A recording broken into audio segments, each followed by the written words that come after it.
Do you know what the most expensive thing in life is? The man's voice trembled as he stood in front of the classroom, his hand pressed against his chest. It's not gold, not diamonds, not even the fortune that sits in the banks of the richest men. The most expensive thing is a moment that you can never buy back once it's gone. And if you don't understand that, then no matter how much money your father has, you will always live poor. His words cut through the thick silence of the room. The children, who had been used to mocking him for his old jacket and his soft-spoken nature, looked at him differently in that moment. But the boy, sitting in the front row, with his chin lifted proudly, rolled his eyes. That boy was Adam, the son of one of the world's most powerful billionaires. He was used to being treated like royalty, used to being told he was special, untouchable, unstoppable. But Mr. Carter, the black teacher who had grown up with nothing but hope and perseverance, was about to teach him a lesson that no one else dared to. Adam scoffed, leaning back in his chair. That's just words. My dad can buy anything he wants. Time, people, experiences, even memories.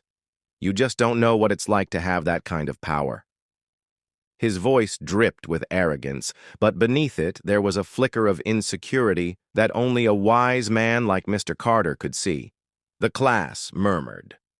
Some students laughed nervously, others fell quiet, watching carefully as if they knew something important was about to unfold. Mr. Carter didn't raise his voice. He didn't need to. He simply walked toward Adam, every step slow and deliberate.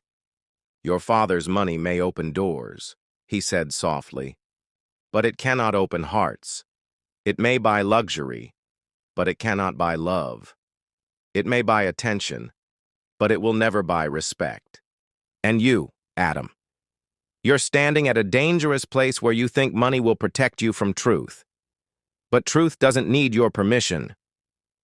His eyes locked on Adam's, and for the first time, Adam's smirk faded just slightly. Truth?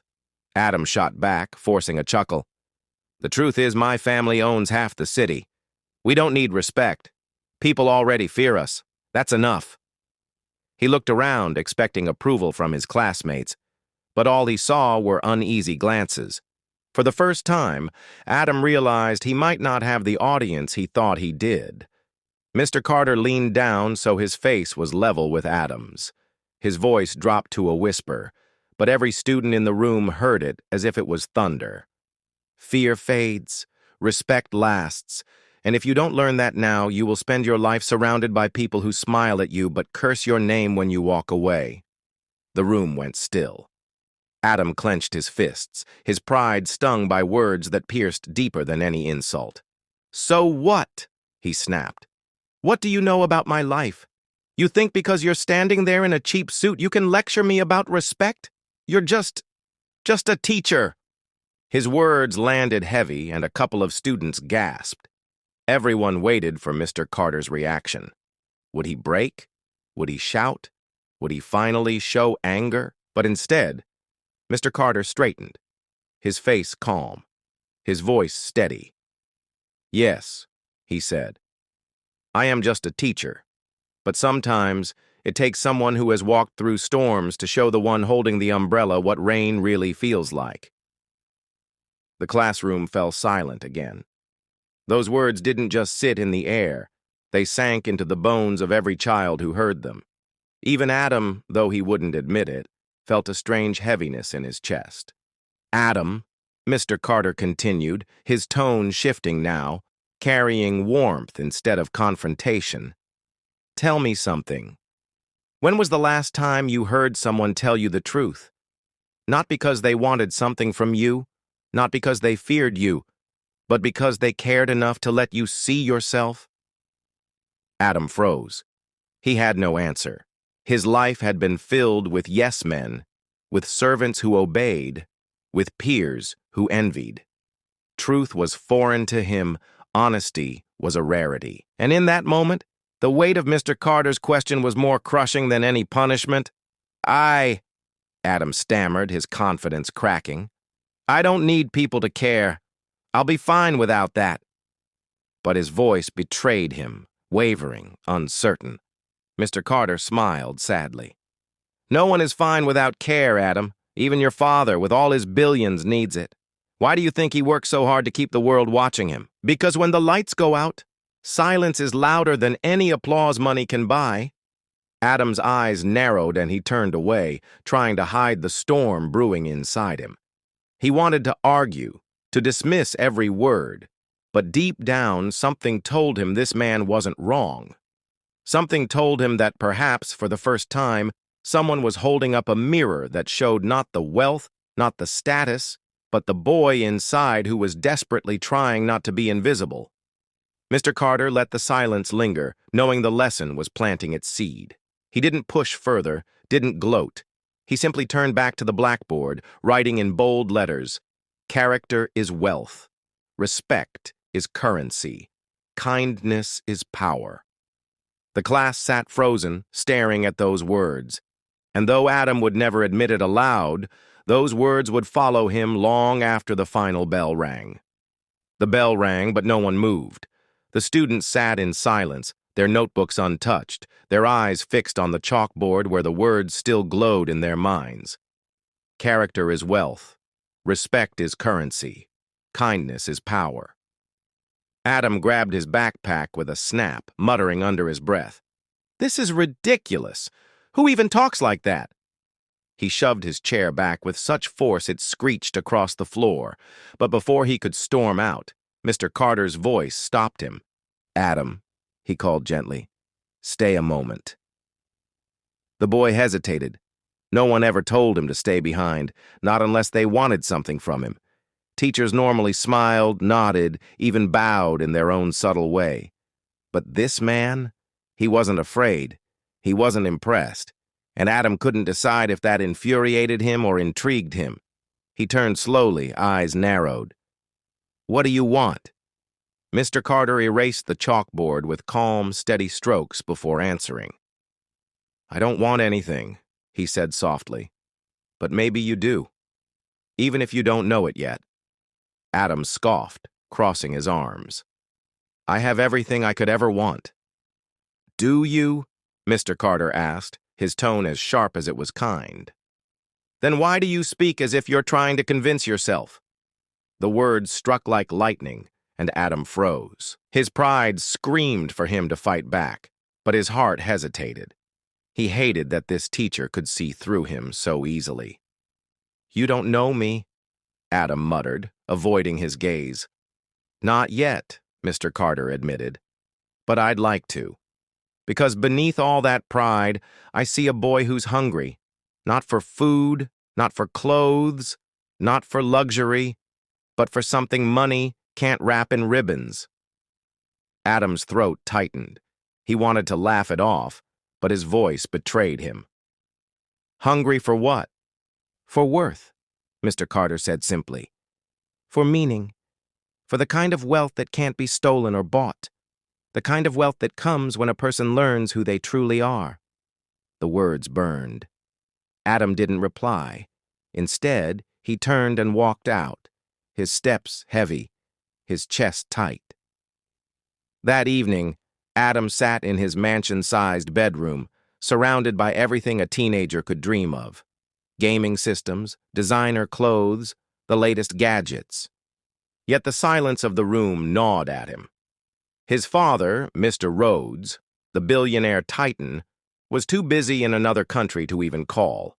His mother was lost in her own world of social galas and appearances. The only voices Adam usually heard were servants asking what he wanted for dinner. But tonight, all he could hear was Mr. Carter's words echoing. "Character is wealth. Respect is currency. Kindness is power." He clenched his fists, whispering to himself. "He's wrong. He doesn't understand. He doesn't know what it's like to be me." Yet even as he said it, his voice cracked with doubt. The next day at school, Adam walked into class later than usual, wearing his arrogance like armor. He slouched into his seat, tossing his expensive jacket onto the desk. But the classroom atmosphere felt different. Students whispered less, laughed less. They kept glancing at the chalkboard where yesterday's message had been left untouched. Mr. Carter didn't look at Adam. Instead, he began the lesson with a story. Once upon a time, he said, there was a king who believed his gold made him invincible. He built walls of silver, gates of diamonds, and dressed his children in jewels. But when he grew old, he realized that none of those walls could keep out loneliness. None of that gold could buy him the laughter of true friends. And none of those jewels could hold his children close when their hearts were far away. He paused, letting the words settle like dust in the room. So tell me, class, was that king rich, or was he poor? A timid girl in the back raised her hand. Poor, she said quietly, because he had no love. Exactly, Mr. Carter nodded. Riches are not measured in vaults but in hearts. Never forget that. Adam rolled his eyes dramatically, but deep inside, he felt as though the story had been written about his own family. His father was always traveling, building empires, chasing power. His mother wore jewels, but rarely smiled at him, and he, despite his wealth, often felt empty. Unable to control his frustration, Adam blurted, "Stories are just fairy tales. In real life, money is power. My dad says respect follows power." Mr. Carter turned to him, his gaze steady. Your father isn't entirely wrong. Respect may follow power, but it doesn't stay. The moment the power fades, so does the respect that was never real to begin with. Tell me, Adam, when you strip away the money, the name, the influence, who are you? The question hung heavy. Adam opened his mouth but couldn't form words. Who was he really? Without the wealth, without the road's name. The silence made his classmates shift uncomfortably, but Mr. Carter didn't press. He simply turned back to the board and wrote another line. True strength is who you are when no one is watching. That night, Adam sat at the dinner table with his mother. She barely looked up from her phone, scrolling through endless photos and messages. Mom, he asked suddenly, if Dad lost all his money tomorrow, would people still care about him? His mother blinked, startled, before laughing lightly. Of course not, darling. That's why he'll never lose it. That's the beauty of power. You never let it go. She returned to her phone, not noticing the way Adam's face fell. Later, Adam lay awake, staring at the ceiling. He hated the way Mr. Carter's questions haunted him, hated that the answers weren't simple. But more than anything, he hated the sinking feeling that maybe, just maybe, his life wasn't as full as he had been taught to believe. The next day, Adam made a decision. He approached Mr. Carter after class, his voice low, almost reluctant. Why do you care what happens to me? You don't even like me. Mr. Carter looked at him, his eyes kind. Adam, I don't have to like or dislike you to care. My job is to teach, yes. But my purpose is to help young men like you see the road ahead. And sometimes the hardest lessons are the ones that save us. Adam swallowed hard, his pride battling with the unfamiliar ache in his chest. And what if I don't want to learn? Mr. Carter smiled faintly. Then the lesson will wait. Life has a way of teaching us one way or another. Adam turned to leave but paused at the door. For the first time in years, his voice carried a hint of vulnerability. What if I don't like who I am without the money? Mr. Carter's reply was soft, almost a whisper. Then you have the greatest opportunity of all, Adam, because you get to build a new version of yourself, one no one can ever take away. Adam stood frozen, the words sinking deep, and for the first time he wondered, not about the wealth he had, but about the man he could become. A week later, the air in the classroom was tense. A storm had been brewing, not outside, but within Adam's heart. He came to class quieter now, less arrogant, but still uncertain. The other students noticed the shift. He no longer sought their attention with loud remarks or flashy stories. Instead, he often sat still, staring at the chalkboard as though waiting for it to reveal an answer. That morning, Mr. Carter entered the room carrying a small box. He set it on the desk and looked at the students with calm seriousness. "Today," he said, "I want to show you something." He opened the box and pulled out an old pocket watch, its silver edges worn with time. "This belonged to my father. He worked in the fields most of his life. He never had money, he never owned land. But every day he carried this watch, not to measure hours of wealth, but hours of character. He would tell me, 'Son, every tick of this watch is a reminder. Use your minutes to build something money can't buy.'" The class leaned in. Even Adam's eyes softened as they fixed on the watch. Mr. Carter held it up. "Now, I could sell this. Maybe I'd get $100. But its value to me is not in money. It's in memory, in legacy, in the lessons it carries. Some things, Adam, cannot be bought. They must be lived." Adam shifted in his chair, a strange pain tightening in his chest. He thought of his father, always on planes, in boardrooms, on magazine covers, yet never truly there. He thought of his mother's shallow laughter at dinners, the endless servants who bowed but never cared. And suddenly, he realized he had no object like that watch. No memory of love passed down, no lesson whispered in quiet moments. His riches were heavy, but his soul felt lightless. Later that afternoon, Adam left school in his chauffeured car, but instead of heading home, he told the driver to stop at a quiet park. He walked alone, the crisp wind biting his face. Children played on swings, their laughter echoing through the air. Parents clapped and cheered for small victories, sliding down a slide, catching a ball, drawing messy chalk pictures on the pavement. And Adam stood frozen, realizing none of those moments required money. They required presence. They required love.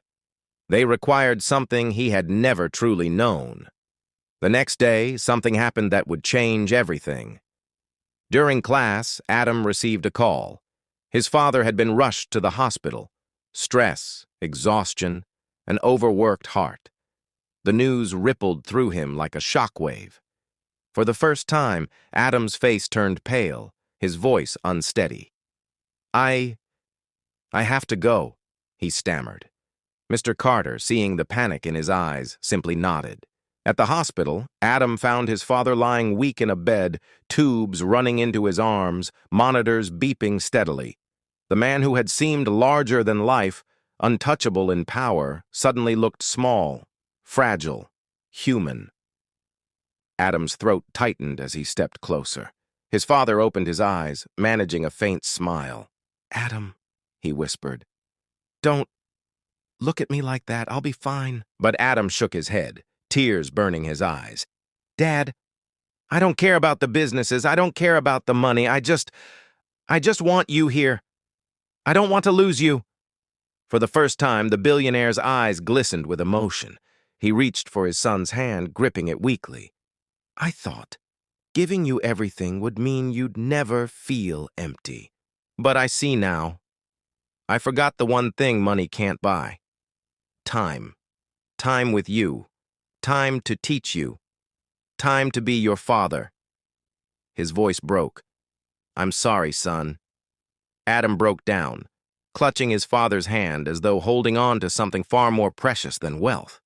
In that moment, he understood every word Mr. Carter had tried to teach him. Days later, when his father was recovering, Adam returned to school. He entered the classroom quietly and, without arrogance, walked to Mr. Carter's desk. He pulled something from his pocket, a sleek, expensive watch, gold and shining. He set it down in front of Mr. Carter. "I don't need this," Adam said softly, his voice steady with new humility. "It tells time, but it doesn't remind me of what time means. I'd rather learn from your father's watch than from all the gold in the world." The class watched in stunned silence. For the first time, Adam wasn't showing off. He was surrendering pride. He was choosing meaning. Mr. Carter smiled, his eyes full of pride. "Adam, the greatest lesson you'll ever learn is not how much you can keep, but how much you can give. And today, you've given up arrogance for wisdom. That's a trade worth more than billions. Adam sat down, his face calm, his heart lighter than it had ever been. For the first time, he felt rich, not because of his last name, not because of money, but because he had begun to understand the currency of character. Years later, people would remember Adam not as the son of a billionaire, but as a man who built schools, who gave scholarships, who showed up in places where no one expected him, because one black teacher once told him, "Character is wealth, respect is currency, kindness is power." And that lesson stayed forever. Because in life, we all face the same truth. Money can buy you comfort, but it cannot buy you love. It can buy a clock, but not time. It can buy followers, but not friends. Every day, in small moments, when you choose to listen to someone, when you forgive instead of fight, when you stand up for someone weaker, you are building the kind of wealth that no fortune can match. And sometimes, the richest person in the room isn't the one with the largest bank account. It's the one whose heart is full. So remember this. The most powerful lessons in life are often taught not by kings or billionaires, but by ordinary people with extraordinary wisdom. And with that, if this story touched your heart, don't forget to subscribe to Black Saga for more powerful stories that remind us of what truly matters.